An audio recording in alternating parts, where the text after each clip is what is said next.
Riley Triggs. I teach in the design division of the art department over in the College of Fine Arts. And, we have been looking at energy usage on campus, and in particular in Sutton Hall in the School of Architecture. And so, as Pat said, the operations side of UT has done an amazing job at reducing the cost of producing and distributing energy here on campus. And kind of the last frontier of saving energy on campus is to get the user involved in what's going on. And so, through a 2010 LIFT grant last year, we were able to begin a process of engaging the users of buildings here on campus, specifically Sutton Hall.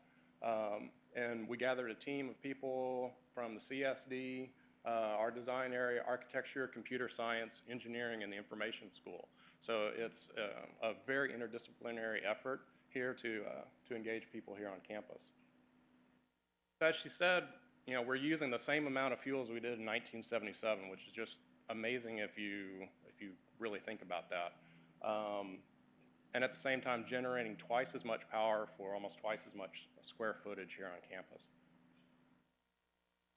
Looking at their campus energy master plan, utilities has identified that, you know, fuel use and generation are two of the three main things that need to be addressed.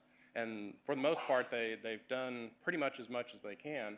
And then the last one is this use of energy. And so in order to figure out kind of how to do this, how do we engage a largely student population here on campus, we have taken an older building, Sutton Hall, which is one of the architecture buildings, built in 1918, and it's gone through several renovations and changes over the years. But basically it's you know, an old building that has older technology. I think the last renovation may have been in the 1980s, major renovations. This past summer, major renovations to the HVAC system. But in terms of the actual structure and the you know, the qualities of the building, we're looking at old technology and an old building.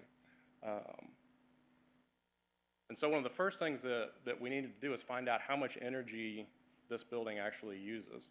And we spent most of last year tracking down all of the various circuits that have been added onto and patched and moved around, and figured out where the energy was being used down to each plug and each light in the building. And so we had, you know, about 250 sensor points that we had to address and had to capture data from.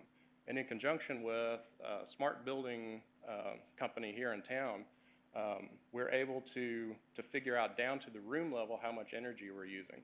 Now, operations already knows how much each building is using, but we wanted to you know, increase the granularity and get down to what is everybody in the building responsible for in terms of the energy use.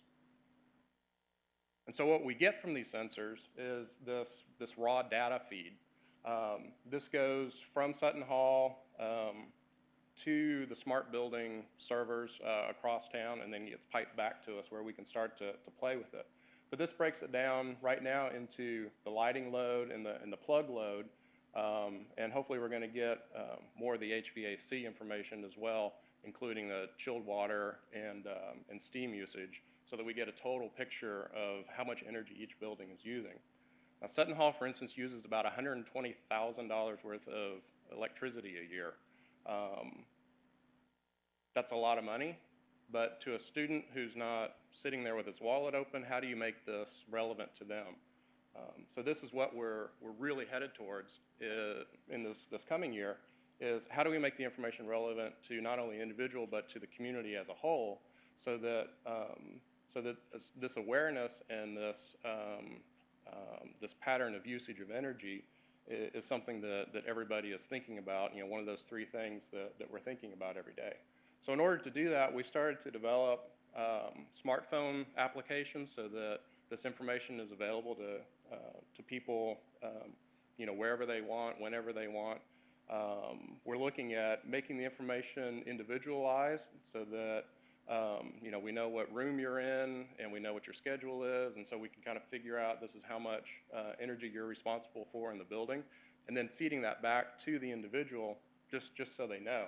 So this kind of hits one of the first parts of any design problem is that, you know, the first thing you need to do is build awareness.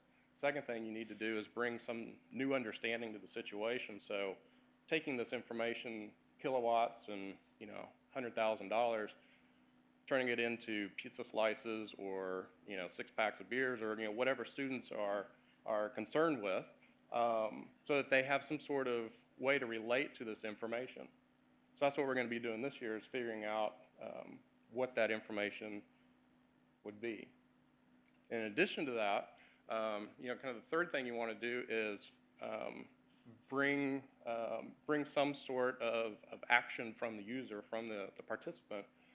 So as part of this, we're going to engage the community and have kind of this captive audience who's already interested in sustainable ideas to come up with things that they can do to brainstorm and engage in the situation, and then come up with a document that they can agree to, that this is the way we want to inhabit this building. This comes from a project that Gloria Lee has been working on. She's going to present in the next session. Not this project, but another project she's working on, having to do with middle school students and responsibilities of students in a magnet program here in Austin. And then kind of the last thing that you want to do is you know, have some sort of transcendence of the situation so that this becomes a part of your everyday life. You have greater understanding of it, and it becomes just a part of the culture here on campus. So in order to do that, we're hitting, you know, web pages, iPhone applications, interactive installations in the building, right there where this activity is happening, and trying to, you know, hit this thing on all different points. So a lot of people have been involved in this. We do have people from all over campus working on this, and we'll probably be working on this for, you know, several years to come. But this next year is really about hitting the individual and hitting the community as a whole.